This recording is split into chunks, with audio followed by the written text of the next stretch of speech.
The first time you read the Harry Potter books, you are immersed in a magical world where you may not always pay attention to every detail due to the developing plot. However, upon revisiting the books, it is not uncommon to discover references and depth within the text. In this series, we will analyze the text of J.K. Rowling more deeply. The Boy Who Lived. Mr. and Mrs. Dursley of number 4, Privet Drive, were proud to say that they were perfectly normal, thank you very much. In the first line of the first book, we can see that the Dursleys' obsession with being normal. It stems from various factors. Primarily, Petunia's jealousy of her sister Lily, who possessed magical abilities, likely planted the seed of resentment towards anything magical. This resentment extended to Vernon, her husband, who shared her conservative views and desire to fit into societal norms. Their aspiration to be perceived as good, decent folk, devoid of any association with freaks or weirdos, reflects their fear of deviating from conventional standards. Petunia's inability to compete with her magical sister might have fueled her disdain for magic, and her attraction to Vernon possibly lies in his stark contrast to the magical world she despises. They were the last people you'd expect to be involved in anything strange or mysterious because they just didn't hold with such nonsense. Mr. Dursley was the director of a firm called Grunnings, which made drills. He was a big, beefy man with hardly any neck, although he did have a very large mustache. Uncle Vernon holds a position at Grunnings, an establishment engaged in crafting drills likely used for construction purposes. The term bore can be synonymous with the action of drilling or digging. Hence, Uncle Vernon's employment entails a rather uneventful task, leading one to describe it as boring. Mrs. Dursley was thin and blonde and had nearly twice the usual amount of neck, which came in very useful as she spent so much of her time craning over garden fences, spying on the neighbors. The Dursleys had a small son called Dudley, and in their opinion, there was no finer boy anywhere. Rowling intentionally crafted the Dursleys as a caricature of narrow-mindedness, prejudice, and bigotry, reflecting her disdain for such attitudes. In essence, the Dursleys represent an exaggerated portrayal of aspiring middle-class families, overcompensating for their working-class backgrounds and attempting to maintain a facade of normalcy. The Dursleys had everything they wanted, but they also had a secret, and their greatest fear was that somebody would discover it. They didn't think they could bear it if anyone found out about the Potters. Mrs. Potter was Mrs. Dursley's sister, but they hadn't met for several years. In fact, Mrs. Dursley pretended she didn't have a sister because her sister and her good-for-nothing husband were as un-Dursleyish as it was possible to be. The Dursleys shuddered to think what the neighbors would say if the Potters arrived in the street. The Dursleys knew that the Potters had a small son too, but they had never even seen him. This boy was another good reason for keeping the Potters away. They didn't want Dudley mixing with a child like that. This attitude towards magic also translated into their treatment of Harry later, whom they feared might overshadow their son Dudley, echoing Petunia's feelings of inadequacy compared to Lily. When Mr. and Mrs. Dursley woke up on the dull, grey Tuesday our story starts, there was nothing about the cloudy sky outside to suggest that strange and mysterious things would soon be happening all over the country. Mr. Dursley hummed as he picked out his most boring tie for work, and Mrs. Dursley gossiped away happily as she wrestled a screaming Dudley into his high chair. None of them noticed a large, tawny owl flutter past the window. The story starts on a Tuesday, but the date of the death of Lily and James Potter is officially on October 31st, 1981. This is a Saturday, which shows J.K. Rowling was not following the dates as closely. Also, there is a mysterious 24 hours gap between the moment Hagrid gets Harry and his arrival at Privet Drive. The next paragraph is following the point of view of Vernon, in one of the rare chapters of the series where Harry is not the protagonist. At 8:30, Mr. Dursley prepared to leave, giving his wife a peck on the cheek and attempting to bid farewell to Dudley amid his tantrum. Spotting a peculiar sight, a cat reading a map, Mr. Dursley dismissed it as a trick of the light, though the image lingered in his mind. Despite rationalizing that cats couldn't read, he couldn't shake off the strange encounter as he drove away. The Order of the Phoenix was already present, hunt, with McGonagall scouting the Dursley family. As he drove toward town, he thought of nothing except a large order of drills he was hoping to get that day. But on the edge of town, drills were driven out of his mind by something else. As he sat in the usual morning traffic jam, he couldn't help noticing that there seemed to be a lot of strangely dressed people about, people in cloaks. Mr. Dursley couldn't bear people who dressed in funny clothes, the get-ups you saw on young people. He supposed this was some stupid new fashion. He drummed his fingers on the steering wheel, and his eyes fell on a huddle of these weirdos standing quite close by. They were whispering excitedly together. Mr. Dursley was enraged to see that a couple of them weren't young at all. Why that man had to be older than he was and wearing an emerald green cloak. The nerve of him! But then it struck Mr. Dursley that this was probably some silly stunt. These people were obviously collecting for something. Yes, that would be it. The traffic moved on, and a few minutes later, Mr. Dursley arrived in the Grunnings parking lot, his mind back on drills. This is the first introduction to wizards, with many members of the community celebrating on the streets the defeat of Voldemort. In the first book, the only people wearing green emerald clothes are Harry when he received a sweater for Christmas from Mrs. Weasley and Professor McGonagall. From the chapter and the gender of the emerald green cloak man, we can assume it was not her. No other wizards wear these colors on a cloak on the next books, but emerald green is known to be the colors of Slytherin. This is speculation here, as any wizard could be wearing this cloak, but Horace Slughorn would make a good candidate. It's one of the only Slytherin that benefits from the fall of Voldemort, and he wears emerald green pajamas in the 7th book.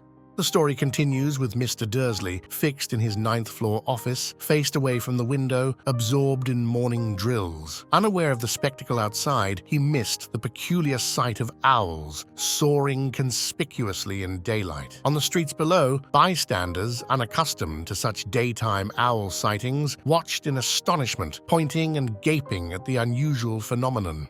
Mr. Dursley, however, had a perfectly normal, owl-free morning. He yelled at 5 different people. He made several important telephone calls and shouted a bit more. He was in a very good mood until lunchtime, when he thought he'd stretch his legs and walk across the road to buy himself a bun from the bakery. Mr. Dursley was in a very good mood the morning he yelled at 5 different people and shouted a bit more on the phone. Not that I want to judge, but I am not sure I would want to work with him. He had disregarded the cloaked figures until he encountered them near the baker's shop. His gaze bore into them with resentment as he walked by, unsettled without knowing why. Their hushed chatter intensified his unease, and notably, there were no donation tins in sight. It wasn't until he was returning, donut in hand, that he overheard fragments of their conversation. The Potters, that's right, that's what I heard. Yes, their son, Harry. Mr. Dursley stopped dead. Fear flooded him. He looked back at the whisperers as if he wanted to say something to them, but thought better of it. He dashed back across the road, hurried up to his office, snapped at his secretary not to disturb him, seized his telephone, and had almost finished dialing his home number when he changed his mind. He put the receiver back down and stroked his mustache, thinking, no, he was being stupid. Potter wasn't such an unusual name. He was sure there were lots of people called Potter who had a son called Harry. Come to think of it, he wasn't even sure his nephew was called Harry. He'd never even seen the boy. It might have been Harvey or Harold. There was no point in worrying Mrs. Dursley. She always got so upset at any mention of her sister. He didn't blame her if he'd had a sister like that. But all the same, those people in cloaks. Vernon's concentration waned during afternoon drills, leaving him anxious as he exited the building at 5 o'clock. His worries led him to bump into someone outside, causing the old man to stumble. Despite the collision, the man, wearing a violet cloak, remained unperturbed. Instead, he smiled widely and spoke in a squeaky voice, drawing the attention of onlookers. Don't be sorry, my dear sir, for nothing could upset me today. Rejoice, for you know who has gone at last. Even muggles like yourself should be celebrating this happy, happy day. And the old man hugged Mr. Dursley around the middle and walked off. Mr. Dursley, feeling rooted to the spot, had experienced an unexpected hug from a stranger who called him a muggle, a term unfamiliar to him. Feeling rattled, he rushed to his car, hoping his unsettling encounter was a figment of his imagination, a concept he typically disapproved of. Arriving home, he was further agitated to find the same tabby cat from earlier sitting on his garden wall, seemingly unaffected by his attempts to shoo it away. Puzzled by the cat's behavior, Mr. Dursley entered his house, resolved not to mention the strange occurrences to his wife. Mrs. Dursley had had a nice, normal day. She told him over dinner all about Mrs. Next Door's problems with her daughter and how Dudley had learned a new word, won't. Unfortunately, it wasn't for food. Despite Dudley's bedtime routine, Mr. Dursley attempted to maintain a facade of normalcy. However, upon catching the evening news, he learned of the unusual behavior of owls, which were seen flying during daylight hours across the nation. The newscaster, with a hint of amusement, remarked on the mysterious phenomenon. Additionally, the weatherman reported sightings of shooting stars throughout Britain, prompting speculation about early bonfire night celebrations. Overwhelmed by these peculiar events and haunted by whispers about the Potters, Mr. Dursley felt compelled to share his concerns with his wife, who entered the room with tea. Petunia, dear, you haven't heard from your sister lately, have you?" As he had expected, Mrs. Dursley looked shocked and angry. After all, they normally pretended she didn't have a sister. "No," she said sharply. "Why?" "Funny stuff on the news," Mr. Dursley mumbled. "Owls, shooting stars, and there were a lot of funny-looking people in town today." "So?" snapped Mrs. Dursley. "Well, I just thought maybe it was something to do with, her crowd." Mrs. Dursley delicately sipped her tea, her lips pursed in contemplation. Mr. Dursley, meanwhile, pondered the risk of mentioning the name Potter to her. Ultimately, he chose not to, opting for caution. Instead, he nonchalantly redirected the conversation, masking his curiosity. "Their son? He'd be about Dudley's age now, wouldn't he?" "I suppose so," said Mrs. Dursley stiffly. "What's his name again? Howard, isn't it? Harry. Nasty, common name, if you ask me."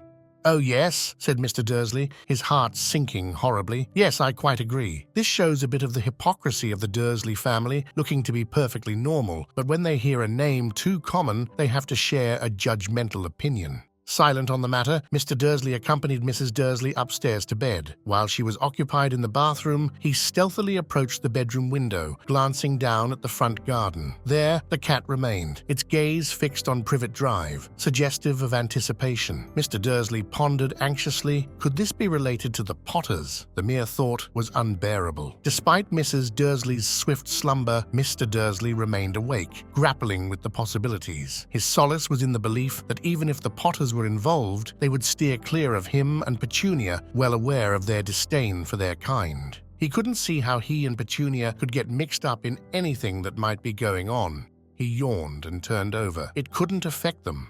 How very wrong he was. Mr. Dursley might have been drifting into an uneasy sleep, but the cat on the wall outside was showing no sign of sleepiness. At this point of the chapter, the point of view changes subtly to the directors of Hogwarts. A cat, motionless like a statue, kept its gaze fixed on a distant spot at Privet Drive, unperturbed by surrounding noises. At midnight, it finally stirred. Suddenly, a man appeared at the corner, as if emerging from nowhere. The cat's demeanor shifted, its tail twitching and eyes narrowing. The man was tall, thin, and elderly, with silver hair and a beard tucked into his belt. He wore long robes, a sweeping purple cloak, and distinctive high-heeled boots. His bright blue eyes peered through half-moon spectacles, and his long, crooked nose hinted at past injuries.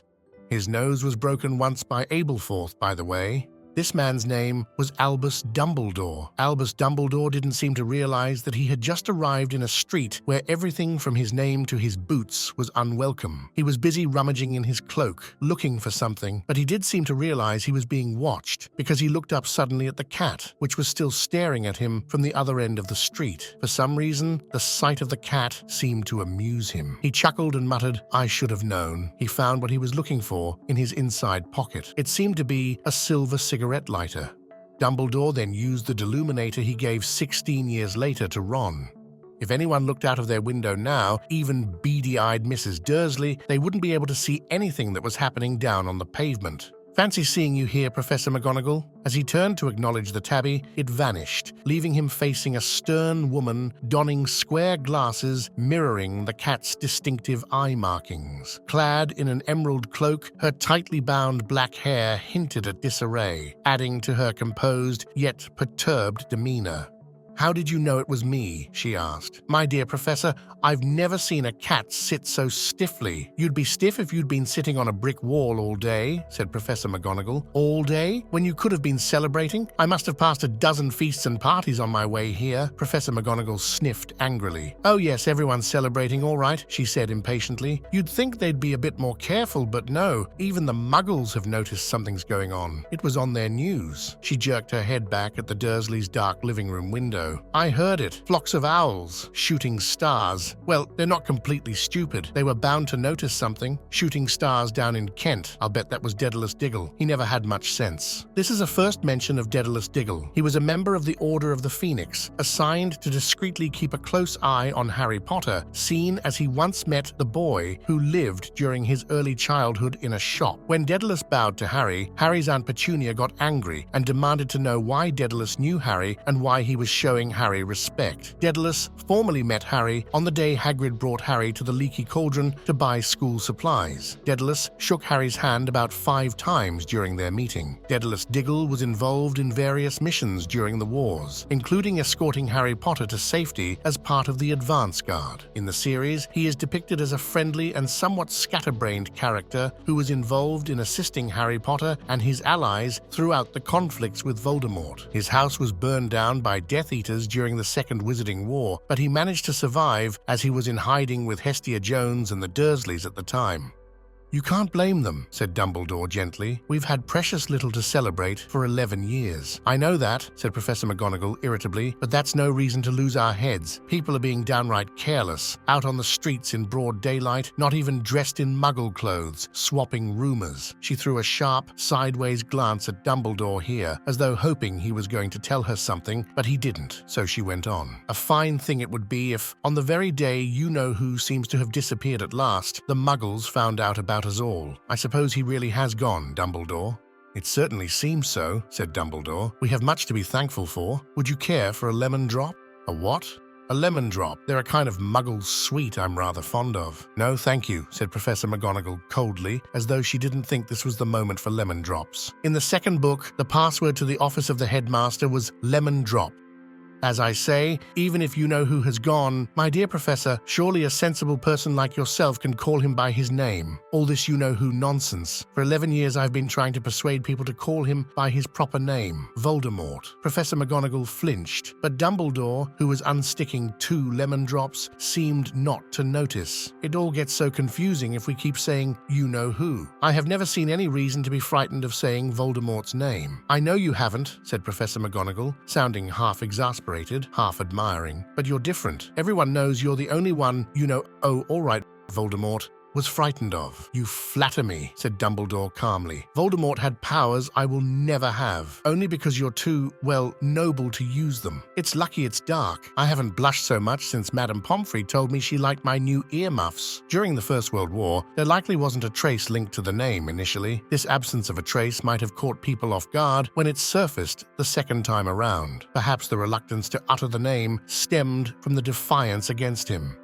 Professor McGonagall shot a sharp look at Dumbledore and said, "The owls are nothing next to the rumors that are flying around. You know what everyone's saying? About why he's disappeared? About what finally stopped him?" It seemed that Professor McGonagall had reached the point she was most anxious to discuss, the real reason she had been waiting on a cold, hard wall all day, for neither as a cat nor as a woman had she fixed Dumbledore with such a piercing stare as she did now. It was plain that whatever everyone was saying, she was not going to believe it until Dumbledore told her it was true. Dumbledore, however, was choosing another lemon drop and did not answer. "What they're saying," she pressed on, "is that last night Voldemort turned up in Godric's Hollow. He went to find the Potters. The rumor is that Lily and James Potter that they're dead." Dumbledore bowed his head. Professor McGonagall gasped. "Lily and James? I can't believe it. I didn't want to believe it.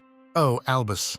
Dumbledore reached out and patted her on the shoulder. I know, he said heavily. Professor McGonagall's voice trembled as she went on. "That's not all. They're saying he tried to kill the Potter's son, Harry, but he couldn't. He couldn't kill that little boy. No one knows why or how, but they're saying that when he couldn't kill Harry Potter, Voldemort's power somehow broke, and that's why he's gone." Dumbledore nodded glumly. It's true," faltered Professor McGonagall. "After all he's done, all the people he's killed, he couldn't kill a little boy. It's just astounding, of all the things to stop him. But how in the name of heaven did Harry survive?" "We can only guess," said Dumbledore. "We may never know." Professor McGonagall, visibly emotional, used a lace handkerchief to wipe her eyes beneath her spectacles. Dumbledore, with a notable sniff, retrieved a peculiar golden watch from his pocket, lacking numbers, but adorned with 12 hands and little planets moving around the edge. Despite its unconventional appearance, Dumbledore seemed to comprehend its meaning, returning it to his pocket and commenting, "Hagrid's late. I suppose it was he who told you I'd be here by the way?" "Yes," said Professor McGonagall, "and I don't suppose you're going to tell me why you're here of all places?" "I've come to bring Harry to his aunt and uncle. They're the only family he has left now." You can't mean the people who live here?" cried Professor McGonagall, jumping to her feet and pointing at number 4. "Dumbledore, you can't. I've been watching them all day. You couldn't find 2 people who are less like us. And they've got this son. I saw him kicking his mother all the way up the street, screaming for sweets. Harry Potter, come and live here."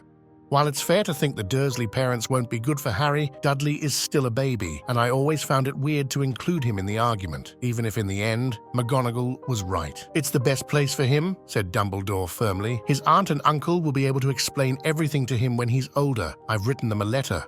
"A letter," repeated Professor McGonagall faintly, sitting back down on the wall. "Really, Dumbledore? You think you can explain all this in a letter? These people will never understand him. He'll be famous, a legend. I wouldn't be surprised if today was known as Harry Potter Day. In the future, there will be books written about Harry. Every child in our world will know his name." "Exactly," said Dumbledore, looking very seriously over the top of his half-moon glasses. "It would be enough to turn any boy's head. Famous before he can walk and talk. Famous for something he won't even remember. Can't you see how much better off he'll be, growing up away from all that until he's ready to take it?" Professor McGonagall opened her mouth, changed her mind, swallowed, and then said, Yes, you're right, of course. But how is the boy getting here, Dumbledore?" She eyed his cloak suddenly, as though she thought he might be hiding Harry underneath it. "Hagrid's bringing him. You think it wise to trust Hagrid with something as important as this?" "I would trust Hagrid with my life," said Dumbledore. "I'm not saying his heart isn't in the right place," said Professor McGonagall grudgingly, "but you can't pretend he's not careless. He does tend to—" What was that? A low, rumbling sound had broken the silence around them. We won't know what McGonagall was willing to say about Hagrid, but it's probably linked to the fact that he can't really keep a secret, even if he is loyal. A problem the Order has to face at the moment with the Black Pettigrew's secret keeper incident. The noise grew louder as they scanned the street for a glimmer of a headlight. It escalated into a deafening roar as their gaze shifted skyward. Suddenly, a colossal motorcycle plummeted from above, crashing onto the road ahead. Yet the motorcycle paled in comparison to the colossal figure perched upon it. Towering and broad, he appeared gargantuan, his unkempt black hair and beard obscuring much of his face. His enormity defied convention, with hands akin to trash can lids and feet reminiscent of baby dolphins encased in leather boots. Clutching a bundle of blankets in his massive arms, he seemed both formidable and untamed. "Hagrid," said Dumbledore, sounding relieved. "At last. And where did you get that motorcycle?" "Borrowed it, Professor Dumbledore, sir," said the giant, climbing carefully off the motorcycle as he spoke. "Young Sirius Black lent it to me. I've got him, sir." It is the first time the name of the godfather of Harry is mentioned. Sirius Black appears at the scene in Godric Hollows, but Hagrid takes Harry instead. Sirius's name becomes important later in the 3rd book, and Hagrid doesn't know Sirius was the secret keeper. Soon after that night, it's important to note that Sirius is imprisoned, with Dumbledore as a witness against him. It is interesting to think about what would happen if Dumbledore did get Harry himself and met Sirius. He probably would have captured him, but the investigation he would make would be more serious than the straight judgment of the Ministry of Magic. "No problems were there?" "No, sir. House was almost destroyed, but I got him out all right before the muggles started swarming around. He fell asleep as we was flying over Bristol." Dumbledore and Professor McGonagall bent forward over the bundle of blankets. Inside, just visible, was a baby boy, fast asleep. Under a tuft of jet black hair over his forehead, they could see a curiously shaped cut like a bolt of lightning. "Is that where—" whispered Professor McGonagall. "Yes," said Dumbledore. "He'll have that scar forever. Couldn't you do something about it, Dumbledore?"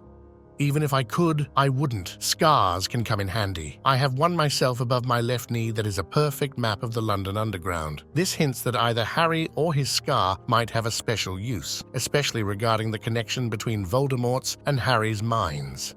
Well, give him here, Hagrid. We'd better get this over with. Dumbledore took Harry in his arms and turned toward the Dursleys' house. Could I say goodbye to him, sir? Asked Hagrid. With his immense, unkempt head, Hagrid leaned down toward Harry, planting a likely rough and prickly kiss. Abruptly, Hagrid emitted a cry akin to that of an injured canine. Professor McGonagall swiftly hushed him, cautioning against disturbing the Muggles. Hagrid, in tears, apologized while reaching for a sizable, spotted handkerchief to conceal his face. But I can't stand it. Lily and James dead, and poor little Harry off to live with Muggles. Yes, it's all very sad, but get a grip on yourself, Hagrid, or we'll be found. Dumbledore carefully placed Harry on the doorstep, slipping a letter into his blankets before returning to Hagrid and Professor McGonagall. They stood silently for a moment, observing the small bundle. Hagrid trembled with emotion, Professor McGonagall fought back tears, and Dumbledore appeared somber, the usual twinkle absent from his eyes. Well, said Dumbledore finally, that's that. We've no business staying here. We may as well go and join the celebrations. Yeah, said Hagrid in a very muffled voice. I'd best get this bike away. Good night, Professor McGonagall. Professor Dumbledore, sir. Wiping his streaming eyes on his jacket sleeve, Hagrid swung himself onto the motorcycle and kicked the engine into life. With a roar, it rose into the air and off into the night. I shall see you soon, I expect, Professor McGonagall, said Dumbledore, nodding to her. It is the day after Halloween, and both directors work together at Hogwarts. No noticeable characters are studying there at the time, as Bill Weasley starts in 1982. I take the time right now to think about Horace Slughorn Fish passing away around this time. Professor McGonagall responded by blowing her nose. Dumbledore retraced his steps down the street, stopping at the corner to retrieve the silver put-outer. With a single click, 12 balls of light zipped back to their respective street lamps, illuminating Privet Drive in a sudden orange glow. Amidst the brightness, he spotted a tabby cat sneaking around the opposite end of the street. His gaze then fell upon the bundle of blankets resting on the doorstep of number 4. Good luck, Harry, he murmured. He turned on his heel, and with a swish of his cloak, he was gone. Harry Potter rolled over inside his blankets without waking up. One small hand closed on the letter beside him, and he slept on, not knowing he was special, not knowing he was famous, not knowing he would be woken in a few hours' time by Mrs. Dursley's scream as she opened the front door to put out the milk bottles, nor that he would spend the next few weeks being prodded and pinched by his cousin Dudley. He couldn't know that at this very moment, people meeting in secret all over the country were holding up their glasses and saying in hushed voices, "To Harry Potter, the boy who lived." This is the end of the first chapter of our series, titled with the last 4 words. It gives us a lot of info about the wizardry world because we followed 2 great wizards for most of it. Did you catch anything else in the prologue? Please share it in the comment. I would love to discuss about it. Next, we'll talk about Harry's childhood until he goes to Hogwarts. If you want more, make sure to subscribe and like the video. Repello Moldum.